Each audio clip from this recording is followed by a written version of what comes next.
Hi there, this is Matt with State of Flux here with a review for Pokemon the first movie, Mewtwo Strikes Back, or on the poster, confusingly, it says Mewtwo vs. Mew. It's the first Pokemon movie.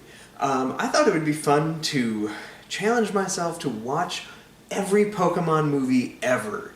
Why? Because maybe I hate myself. No, I'm just kidding. I'm actually a big fan of Pokemon. I love playing the games, and I remember seeing the first couple of movies, and recently playing some of the more recent games with my daughter, I found myself getting back into it. So I'm like, let's check these all out.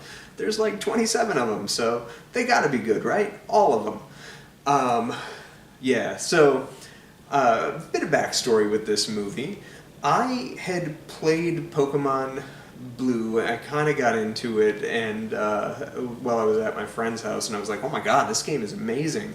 And I didn't know that it was a single save game, so I overrode all his data, and he was like, great man, thanks. But I was like, this game is great, so I like pressured my parents into getting me Pokemon Blue as well from Toys R Us like the next day. And I started playing, and I couldn't set it down. It was just absolutely captivating. So I decided to try and get into the cards. I knew there was an anime. I tried watching it. It wasn't really for me. But I spent a good amount of time with the game.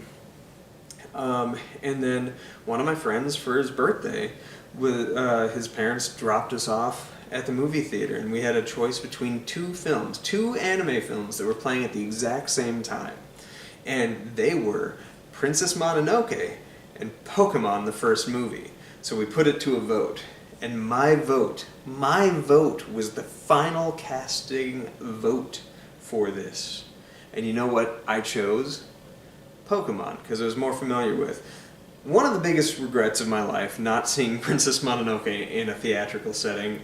Damn, that would have been hot. And it wasn't. Instead, I watched Pokemon the first movie, which was truly my introduction to the Pokemon TV show. I'd seen an episode here or there, but I watched the movie, and I liked it. I thought it was a good movie. It got me to watch like the first season of the show, which was constantly playing on television at that time, and I spent my time with it, but I really only put in a good year or 2 years before I hopped off the Pokemon TV, visual movie train and stuff like that. And I hadn't really revisited it until about 10 years ago. Right when I was getting ready to have my first daughter, I was like, I need to go get all these childhood films just in case like the earth goes up and we need entertainment. I need to have physical copies of it. And Pokemon the first movie was weirdly hard to find. So, I ended up tracking it down a couple of years after she was born in a Blu-ray box set. And so I revisited it, and I liked it. It was fine. I watched it again this past week.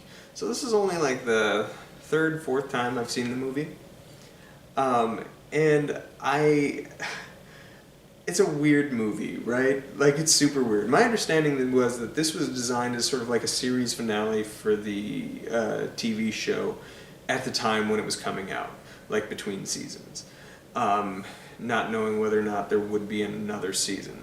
Check me if I'm off base, but I believe that was the intent. And in Japan, there's like alternate endings and stuff to this, where like you see the future where Ash, as a grown-up, is married to Misty and stuff like that. I don't know the validity or truth to that, but that's what I've heard, and I've seen like little images and stills from that. But it very much reads sort of like it should be a series finale. The characters are growing and learning, and it's the perfect film, by the way, to introduce your child to the notion of existential dread. You start with this really grim, deep-talking Mewtwo, who is discovering his own identity, Ultron kind of style, his own existence, his own thought process, and recognizing those that are there to oppress him. But he's so powerful, why would he dare be oppressed by them when he can be ruling over them, kind of thing. And so he breaks out. And it's a little low energy and grim way to start your child franchise set of feature films.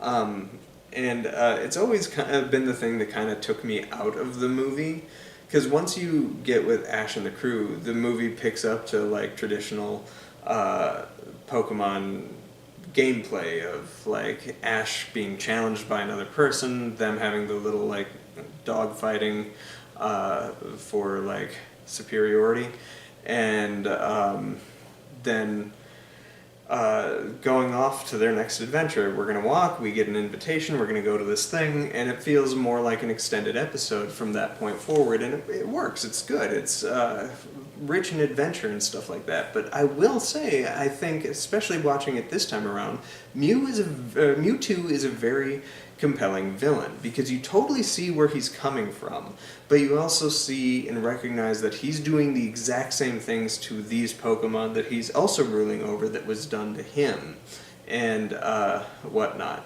All of this leads to a relatively tragic self-sacrifice moment where Ash gives his life to the cause, to stop the fighting. And you get a sense that there's all of this story has been leading to something from both the TV show and the feature film. And you see all the beautiful little tears that then magically bring Ash back to life. Spoiler alert. And then everything gets reset. Back like tabula rasa, a completely blank slate again. None of the characters remember what happened. They all wake up in like this fugue state and being like, from this fugue state being like, oh wow, do you remember what just happened? No, but look at where we are, and look at all these people, and all this kind of stuff. And it makes the movie, it renders it like completely pointless. Nobody learned everything, we were back to the status quo, and I feel like that's a tagged on ending by either a studio, and I'm not sure if this is on like the Japanese side of things, the American side of things, or both.